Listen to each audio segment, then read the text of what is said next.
Daniel stood alone in his small kitchen, staring at the $45 bottle of red wine he had bought that morning, wondering why he still tried to impress a son who no longer cared.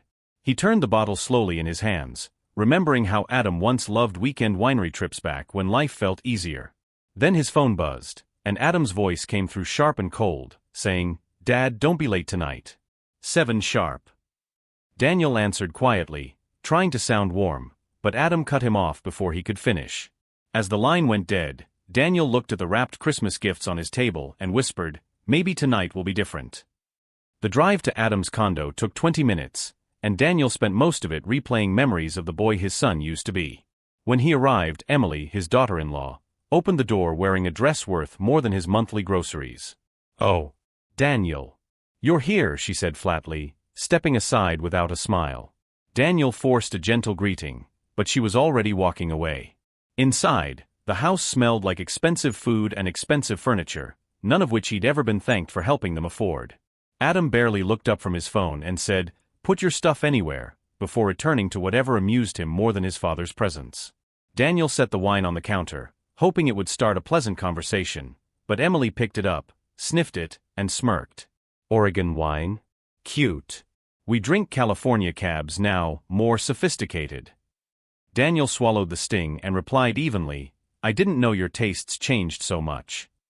She raised her eyebrow, mocking him without a word. At the dining table, every comment she made carried a hidden blade, and Adam didn't defend him once. When Daniel tried recalling memories of Adam's childhood, Emily groaned loudly and said, "God, enough with the nostalgia. We're trying to have dinner, not therapy." After dessert, Daniel placed a white envelope on the table, explaining softly, "This is your Christmas gift."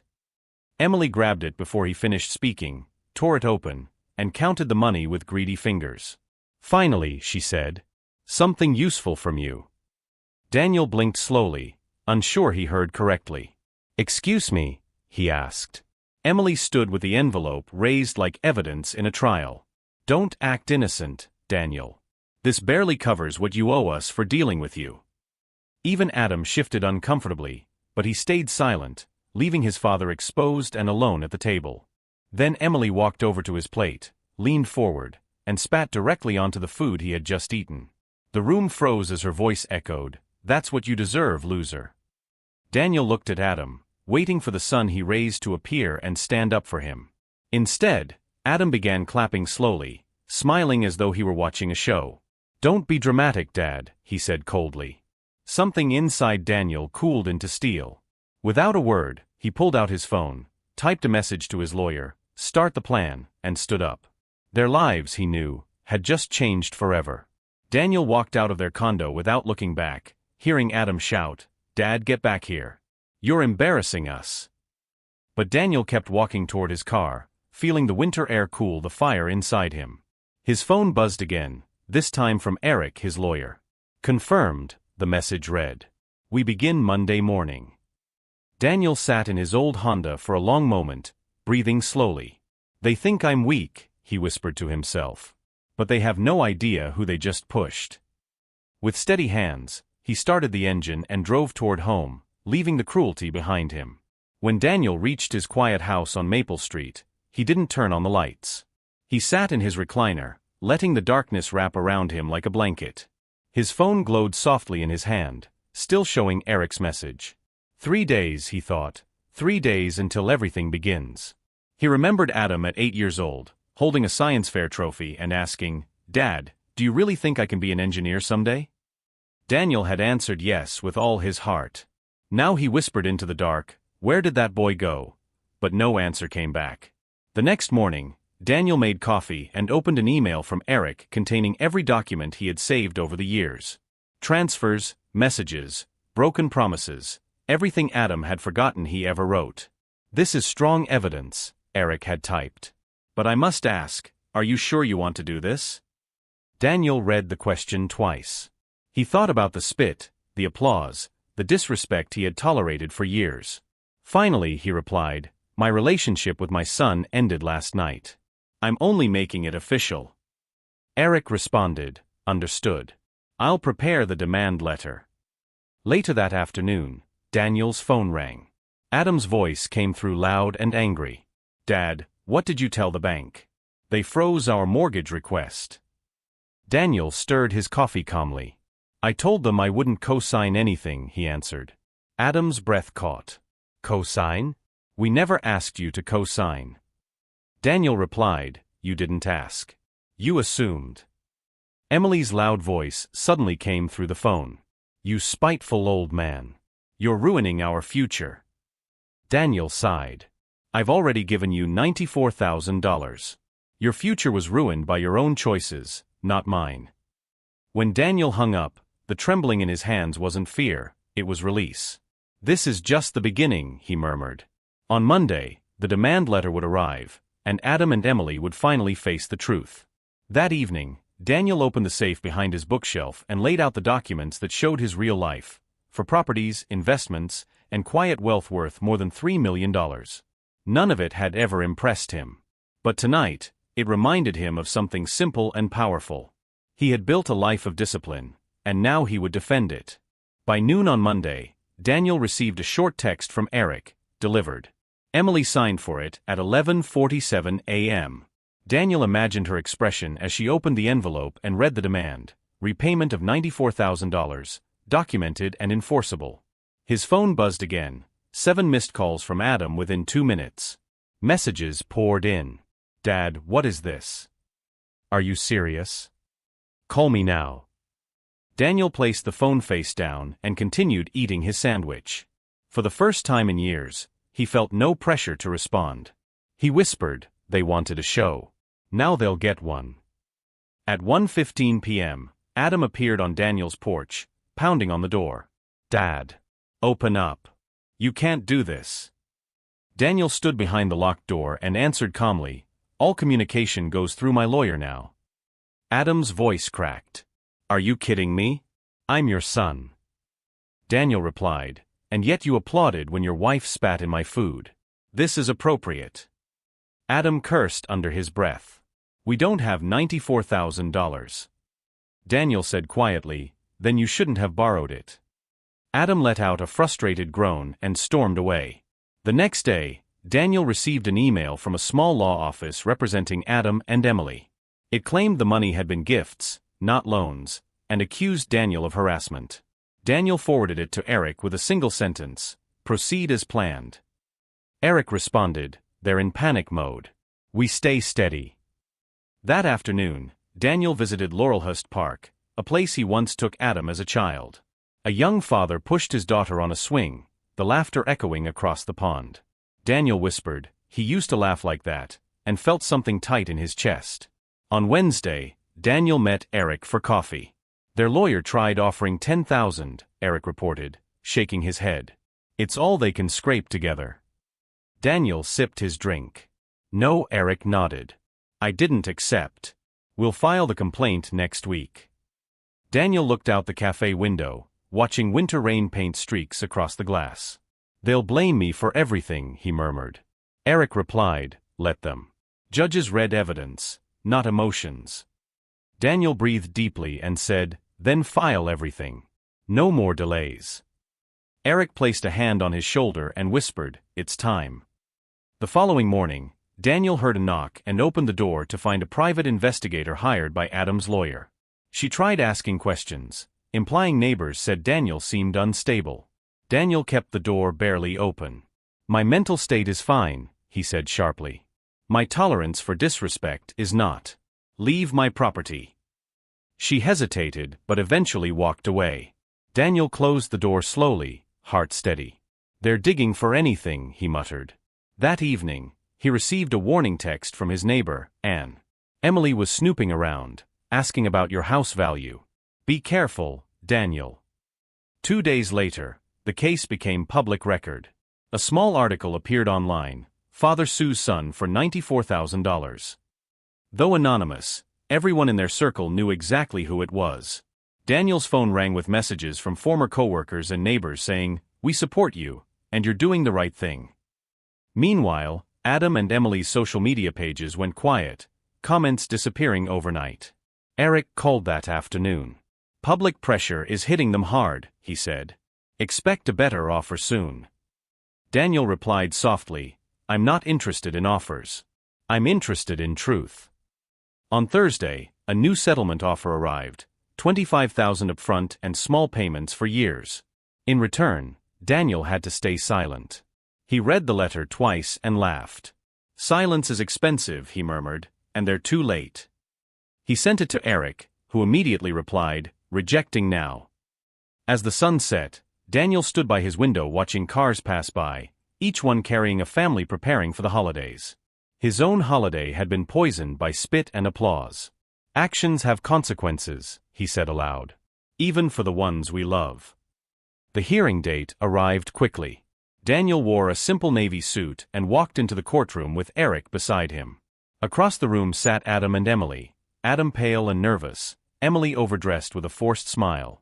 She leaned toward Adam and whispered something sharp, her eyes flashing at Daniel. When the judge entered, silence settled. Eric presented documents and messages that unfolded years of unpaid debts and broken promises. Emily shifted uncomfortably as her own insults appeared on printed pages. Adam stared down at the table, unable to meet his father's eyes. When Daniel took the stand, he spoke gently about raising Adam alone, about love, sacrifice, and the slow drift that turned his son into a stranger. I helped him because he asked, Daniel said softly. I never imagined he would repay me with cruelty. The courtroom remained silent.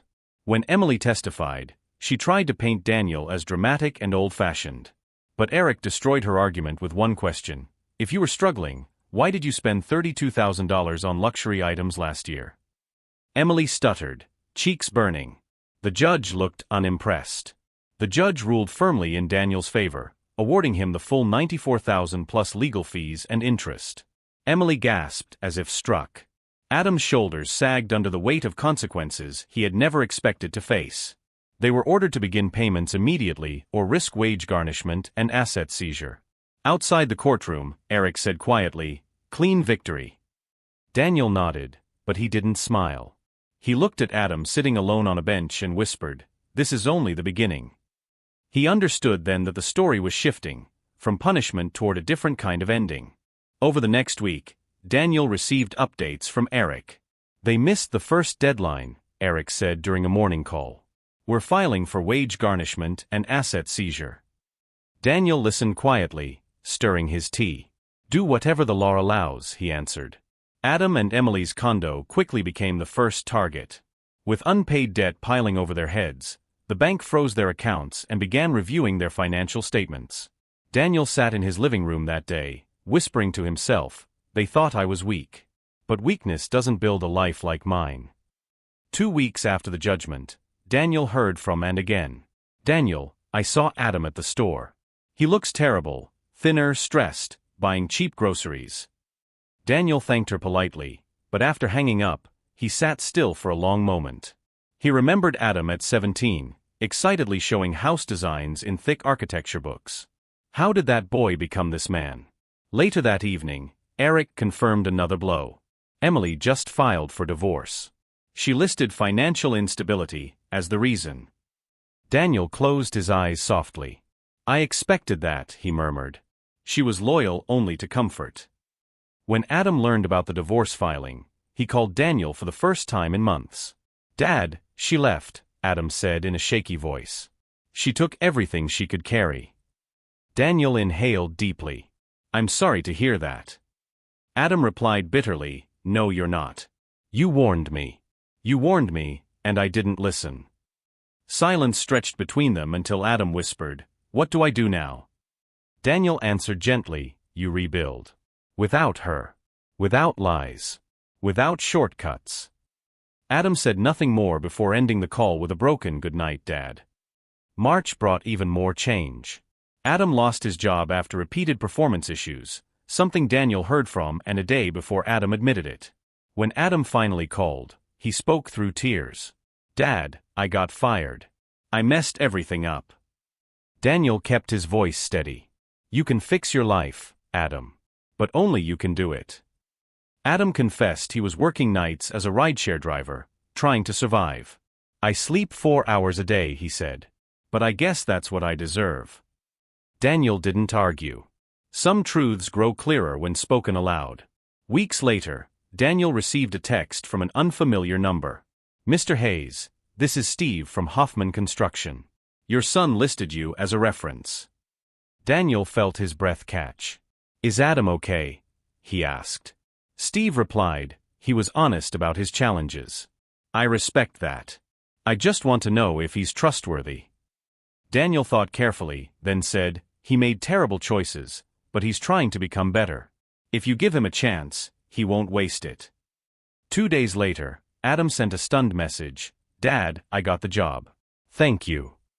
Spring warmed the city, and Adam began rebuilding brick by brick.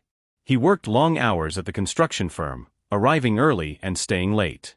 Every paycheck, he sent payments toward the judgment without being reminded. Daniel noticed the pattern quietly. One evening, Ruth, Adam's grandmother, visited Daniel with banana bread. He comes every Sunday now, she said proudly. Helps with yard work. Doesn't ask for money. Just wants to be present. Daniel listened silently as she added, he's changing, Daniel. Really changing. Maybe this storm woke something important in him. By summer, Adam had paid $86,000 of the debt, something Eric called unbelievable. Daniel read each financial update like a chapter in a book he never expected. Then one Saturday, he found Adam waiting outside with 2 cups of coffee. Grandma told me you might be home, Adam said softly. They sat on the porch, the warm breeze carrying the smell of cut grass. Adam looked down at his hands. Dad. I don't want money. I don't want anything. I just want to be someone you're proud of. Even if it takes years. Daniel studied his son carefully. Adam looked older, humbled, stripped of arrogance, and yet more genuine than he had been in years. Pride isn't built quickly, Daniel said. It's earned slowly, choice by choice. Adam nodded. I know. There was a pause before Adam whispered, I miss you, Dad. More than anything. Daniel felt something warm and painful rise in his chest. You made mistakes, he said gently, but you are learning from them now. That matters. Adam wiped his eyes and said, thank you for still picking up the phone. Late September, Ruth invited both men to Sunday dinner. When Daniel arrived, he found Adam already cooking, wearing an apron and humming softly. Didn't know you could cook, Daniel teased. Adam laughed shyly. I'm learning. Grandma says it's time I know how to take care of myself. Dinner felt strangely familiar, like a faint echo of the past. Ruth told stories, Adam joked lightly, and Daniel felt the distance between them soften. As he prepared to leave, Adam followed him to the porch and asked quietly, Dad, are we okay now? Daniel looked at the son who had shattered his trust and then spent months rebuilding his life from the ground up. We're on the right path, he said carefully. But trust doesn't heal instantly. It grows slowly, the same way your life is growing again. Adam nodded, accepting the truth without protest. Then I'll keep working, he whispered. Daniel placed a hand on his shoulder. Good. Because this time, actions matter more than promises. As he drove home, Daniel understood something clearly. The story was no longer about punishment. It was shifting toward restoration, just as the ending would require. October arrived with cool air and falling leaves, and Daniel found himself thinking constantly about Adam's progress. One morning, Eric called with surprising news. Adam made another large payment, he said. His balance is now under $20,000. Daniel held the phone quietly. He's pushing himself hard, Eric added. Daniel replied softly, he's pushing himself toward something he wants to become. That evening, Daniel walked through his quiet house and whispered to himself, maybe consequences really can grow people. Maybe this time, he's learning what matters. 3 days later, Adam sent a simple message. Dad, can I come by? Daniel hesitated only a moment before texting, yes. When Adam arrived, he looked tired but peaceful, wearing work boots and a company jacket. They sat at the dining table where gifts once sat untouched and insults had been thrown. Dad, Adam began slowly, I need to say something. I've been trying to pay what I owe, but what I really want is to rebuild what I broke. Daniel watched him closely as Adam continued, not the money. The relationship. Us. Daniel folded his hands thoughtfully. Relationships don't heal overnight, he said. Adam nodded without arguing. I know. But I'm willing to keep proving myself for as long as it takes. Silence settled between them until Adam added, I hurt you. I let Emily control everything. I forgot my values. And I forgot who raised me. Daniel felt a sting behind his eyes but remained calm. You lost yourself, Adam. The money didn't start the problem. The disrespect did. Adam swallowed hard. And I will spend every day making sure I never become that person again. Early the next week, Eric called with excitement in his voice. Daniel, it's over. Adam paid the remaining balance. Every dollar. The judgment is satisfied. Daniel sat down slowly on his couch, absorbing the words. He did it, he asked. All of it. Eric responded, every penny. 9 months total. I've never seen anyone fight that hard to change the direction of their life. After hanging up, Daniel whispered to himself, he finished what he started. For the first time in a long time, he allowed himself a small hopeful smile. That evening, Adam called. His voice trembled slightly. Dad. I paid everything. It's done. Daniel answered gently, I know. Eric told me. Adam exhaled shakily. Dad, these 9 months broke me, but they also built me. I worked 2 jobs. I lived in a tiny room. I lost everything I thought mattered. But somewhere in all that pain, I found myself again. Daniel closed his eyes, listening. So now what? Adam asked quietly. Where do we go from here? Daniel thought for a moment. We start small. Step by step. Slowly. Saturday morning, Adam arrived for breakfast with warm scones from a bakery. He set them on the table and said softly, your favorite. Lemon lavender. Daniel raised an eyebrow. You remembered? Adam nodded. I remember everything now. They cooked eggs together, standing side by side in the quiet kitchen. Over breakfast, Adam told stories from work, about new friends, about how good it felt to earn praise honestly. Dad, he said, I didn't know life could feel this clean. Daniel smiled faintly. Work you earn always feels different, Adam. You're learning. After breakfast, Daniel left the table and returned with a folder. Adam, he said, placing it gently between them, I updated my will. Adam froze. I don't need anything from you. Daniel shook his head. This isn't about need. It's about responsibility. Adam slowly opened the folder and gasped. 1.5 million, he whispered. Daniel nodded. Conditional. You stay honest. You stay employed. You stay grounded. If you lose yourself again, it reverts back.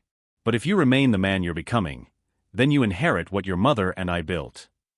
Adam's eyes filled with tears. Dad, I don't deserve this after everything I did. Daniel placed a hand on his shoulder. You didn't deserve it then. But you've earned a chance now. Adam covered his face with his hands. I'm sorry, he whispered. For the spit. For the applause. For letting her talk to you like that. For treating you like a bank instead of a father. Daniel spoke gently, I know you're sorry. And forgiveness isn't a switch, Adam. It's a process. But today is a good start. They stepped outside afterward, the autumn sun warming the porch where so many painful conversations had once taken place. Adam looked across the yard and said, Dad, I want Sunday breakfasts, always. I want us to talk again. To be father and son again. Daniel nodded. 1 month at a time, he said. We rebuild with consistency, not promises. Adam wiped his eyes and whispered, then I'll show up every week. Daniel answered calmly, good. Let your actions speak. That's how trust grows, brick by brick, not by speeches. As Adam walked to his car, he turned and said, I'll see you next Sunday, Dad. With coffee and scones. Daniel nodded and watched him drive away, no longer the arrogant man he had been, but a humbled son trying to rebuild something priceless. Inside the quiet house, Daniel whispered, second chances aren't given, they're earned. He looked toward the framed photo of Adam as a young boy and felt warmth spread slowly through his chest. The story hadn't ended in revenge or destruction. It ended in something far more powerful, redemption, truth, and the slow rebuilding of love.